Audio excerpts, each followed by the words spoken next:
భారతదేశ స్వాతంత్ర్య పోరాట ఇతిహాసంలో సువర్ణాక్షరాలతో లిఖించదగ్గ పేరు సుభాష్ చంద్రబోస్. ఒక ప్రక్క మహాత్మా గాంధీ నాయకత్వంలో అహింసావాద పోరాటం సాగిస్తుంటే, నిరాయుధులై పోరాడి మనమేం సాధించగలం, మరణమో విజయమో ఏదైతే అదే అయిందంటూ సాయుధ పోరాటం సంకల్పించి దానిని ఆచరణలో పెట్టినవాడు సుభాష్ చంద్రబోస్.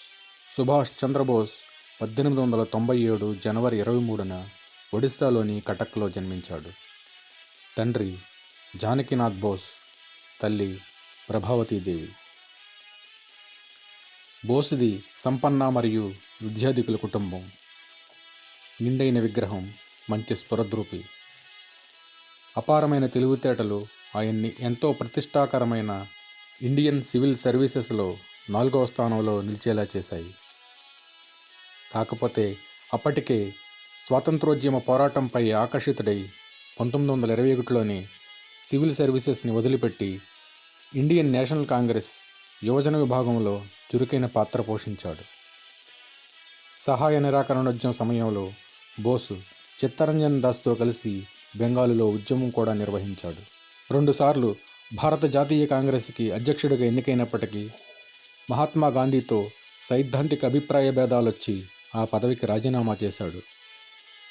అహింసావాదంతో స్వాతంత్ర్యాన్ని తెచ్చుకోలేమని, ఇప్పటికే ఎంతోమంది వీరులు అమరులైపోయారు, ఇంకా ఎన్నాళ్ళిలా వీళ్ళ అడుగులకు మడుగులు ఒత్తుతూ బానిసలుగా పడి ఉంటామని, తాడో పేడో తేల్చుకుంటే తప్ప మనం స్వతంత్రం కాలేమని ఆయన అనేక మార్లు తన అభిప్రాయాన్ని వ్యక్తపరిచేవారు. అయితే బోసిది ఆవేశంతో కూడుకున్న బాట అని, మనం నిరాయుధులుగానే అహింసావాదంతోనే పోరాటం సాగిద్దామని గాంధీ నేతృత్వంలో శాంతియుతంగా ఎన్ని ఉద్యమాలు నిర్వహిస్తున్నప్పటికీ బ్రిటిష్ పాలకుల్లో చలనం ఏమీ ఉండేది కాదు. బోసుకు మాత్రం కొడితే ఏనుగు కుంభస్థలాన్నే కొట్టాలన్నట్టు ఆయన భావనలు ఉండేవి. ప్రత్యేకంగా సైన్యాన్ని కూడా ఏర్పాటు చేసుకోవాలనే ఆలోచనలు ఉండేవి. అవే బోసుని సాయుధ పోరాటం వైపు పురికిలిపోయాయి. బోస్ వీళ్లతో మనకిక కుదిరేది లేదని ఆల్ ఇండియా ఫార్వర్డ్ బ్లాక్ అనే రాజకీయ పార్టీని స్థాపించి బ్రిటిష్ వారికి ప్రక్కలో బల్లెంలా తయారయ్యాడు. దాదాపు 11 సార్లు కారాగారంలో కూడా నిర్బంధించబడ్డాడు. సరిగ్గా అదే సమయంలో, అనగా 1939 ఆ ప్రాంతంలో 2వ ప్రపంచ యుద్ధం మొదలు కావడం, బ్రిటిష్ వాళ్ళని దెబ్బతీయడానికి ఇదే సరైన సమయమని బోసు బలంగా వాదించినప్పటికీ ఆయన మాటను ఆనాటి నాయకులు పెడచెవిని పెట్టడం, దానికి తోడు బ్రిటిష్ ప్రభుత్వం ఏకపక్షంగా కనీసం కాంగ్రెస్ను కూడా సంప్రదించకుండా భారతదేశం తరపున ప్రపంచ యుద్ధంలో పాల్గొంటున్నట్లు ప్రకటించడం జరిగింది. దానితో బోస్ ఆగ్రహోదగ్రుడై పెద్ద ఎత్తున నిరసన కార్యక్రమాలు ప్రారంభించాడు. బ్రిటిష్ ప్రభుత్వం జైల్లో బంధించింది. జైలులో బంధించబడిన రోజు నుండి నిరాహార దీక్ష ప్రారంభించడంతో చేసేది లేక 7 రోజుల తర్వాత విడుదల చేసింది. దేశం విడిచి వెళ్లడానికి వీలు లేదని ఆంక్షలు విధించింది. ఇంటి చుట్టూ నిఘా పెట్టింది. మన దేశం స్వతంత్ర దేశంగా అవతరించడానికి ఇతర దేశాల మద్దతు మరియు వారి సహకారం తీసుకుని బ్రిటిష్ వారిని తరిమి కొట్టాలనే ఆలోచనలు ఆయన కంటి మీద కునుకు లేకుండా చేసేవి. బ్రిటిష్ వారి నిఘాను ఛేదించుకుని బ్రిటిష్ వారికి వ్యతిరేకంగా ప్రపంచవ్యాప్తంగా పర్యటించి కూటమిని ఏర్పాటు చేసే ఉద్దేశంతో 1941 జనవరి 19న మారువేషంలో ఇంటి నుండి తప్పించుకొని పెషావర్, అక్కడి నుంచి ఆఫ్ఘనిస్తాన్, కాబూల్ ద్వారా రష్యా చేరుకున్నాడు. రష్యాకు బ్రిటన్తో ఉన్న వైరం వల్ల తనకు ఆదరణ లభిస్తుందని ఆశించాడు. కానీ రష్యాతో కూడా ఇబ్బందులు తప్పలేదు. ఒక ప్రక్కన బ్రిటిష్ వాళ్ళు బోసు తమ శత్రురాజ్యం పంచన చేరాడని తెలుసుకొని ఎలాగైనా మట్టుబెట్టాలనే ప్రయత్నాలు సాగించారు. బోసు మాత్రం వాళ్లకు దొరకలేదు. తిరిగి అక్కడి నుంచి ఇటలీ మీదుగా జర్మనీ చేరుకుని జర్మన్ల సహకారంతో ఆజాద్ హింద్ రేడియో మొదలుపెట్టి ప్రసారాలు చేయసాగాడు. అక్కడ హిట్లర్ సహకారంతో బ్రిటిష్ సైన్యంలో ఉండి అగ్రరాజ్యాలకు పట్టుబడిన భారతదేశ సైనికులతో ఇండియన్ లెజియన్ ప్రారంభించాడు. బ్రిటిష్ వాళ్లను మన దేశం నుండి తరిమి కొట్టడానికి హిట్లర్ తన సైన్యాన్నిచ్చి సహకరిస్తాడని ఆయన ఆశించాడు. కానీ హిట్లర్ కూడా ముఖం చాటేయడంతో 1943లో జర్మనీ జలాంతర్గామిలో బయలుదేరి తిరిగి దానిలో నుండి జపాన్ జలాంతర్గామిలోకి మారి జపాన్ చేరుకున్నాడు. అప్పటికే సింగపూర్లో భారత జాతీయ సైన్యాన్ని ఏర్పరిచిన మోహన్ సింగ్తో జపాన్ హైకమాండ్తో విభేదాలొచ్చి మోహన్ సింగ్ను అదుపులోకి తీసుకుని బలగాలను యుద్ధ ఖైదీలుగా పంపించారు. బోసు జపాన్ వారితో సంప్రదింపులు చేసి వారి సహకారంతోనే తిరిగి భారత జాతీయ సైన్యాన్ని తిరిగి పునరుద్ధరించాడు. బోసు నాయకత్వంలో చాలామంది దేశభక్తులు సైన్యంలో చేరడం, అంతేకాకుండా ఆర్థికంగా కూడా సహాయం చేయడంతో సైన్యం మరింత బలోపేతమైంది.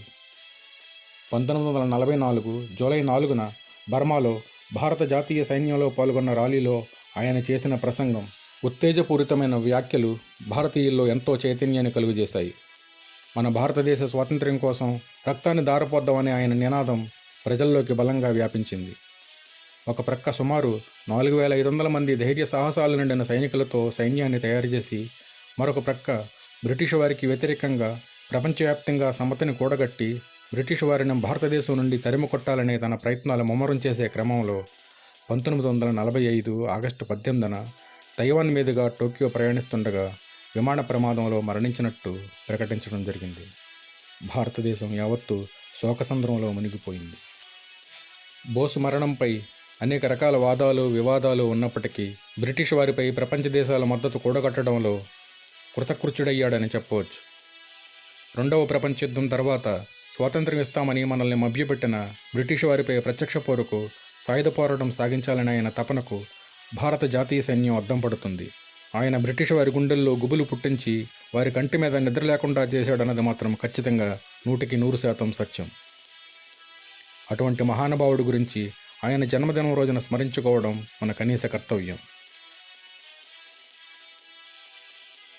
बहनों और भाइयों, हमने जो आज़ादी की लड़ाई छेड़ रखी है उसे तब तक जारी रखना होगा जब तक हमें मुकम्मल आज़ादी हासिल न हो। दलादली, बहस मुबाहस और विभिन्न मतभेदों को भुलाकर विभिन्न दिशाओं में बिखरी सारी ताकत जितना शीघ्र हम केंद्रित कर सकेंगे उतना ही जल्द हम आज़ादी हासिल कर सकेंगे। हमारे सामने इस वक्त सबसे बड़ी समस्या संघ शासन विधान को हमेशा के लिए दफना देने की है। तभी हम अपने मन के मुताबिक अपना शासन विधान तैयार कर सकेंगे। वर्तमान शासन विधान तो हमारी मर्जी के खिलाफ साम्राज्यवाद को मजबूत कर हमारी गुलामी की जंजीरों को और मजबूत करने के लिए बनाया गया है। इसे आप हरगिज़ स्वीकार न करें। आप संगठित शक्ति से शांति और अहिंसा पूर्वक आत्म बलिदान करने के लिए जल्द से जल्द तैयार हो जाइए। न मालूम कब बिगुल बज उठे। इस वक्त जमाना हमारे अनुकूल है। वर्तमान अंतर्राष्ट्रीय परिस्थिति से हमें लाभ उठाना चाहिए। भारत को भी दुनिया के दूसरे राष्ट्रों के साथ ही जीना मरना है। इसलिए हमें अंतर्राष्ट्रीय परिस्थिति से पूरा वाकिफ रहने की दरकार है। अभी तो हम इच्छा रखते हुए भी हिंदुस्तान के बाहर उपनिवेशों में बसे हुए अपने भाइयों की मदद नहीं कर सकते। वे भी हमारे ही खून है, हम उन्हें भला कैसे भूल सकते हैं। भारत आज चिरकालीन शोषण के कारण दरिद्रता की चक्की में पीस रहा है। महामारी आदि बीमारियों का भारत घर हो रहा है। निरक्षरता अभी फैली हुई है। वैज्ञानिक साधन हमें मुयस्सर नहीं जिससे खेती की उन्नति कर सके। 2 शाम रोटी मुहाल है। इन सब कुरोगों की एकमात्र रामबाण औषधि आज़ादी है। वो राष्ट्रीय एकता पर निर्भर करती है। असंगठित और कमजोर रहना पाप है। गुलामी सब कष्टों और पापों की जड़ है। अब गुलामी की जंजीरों को तोड़ने के लिए एक दिल एक प्राण होकर कटिबद्ध हो जाइए। हिंदुस्तान अब गुलाम नहीं रह सकता और न कोई ताकत इसे गुलाम रची सकती है। हाँ, हमें स्वतंत्रता का मूल्य चुकाना होगा।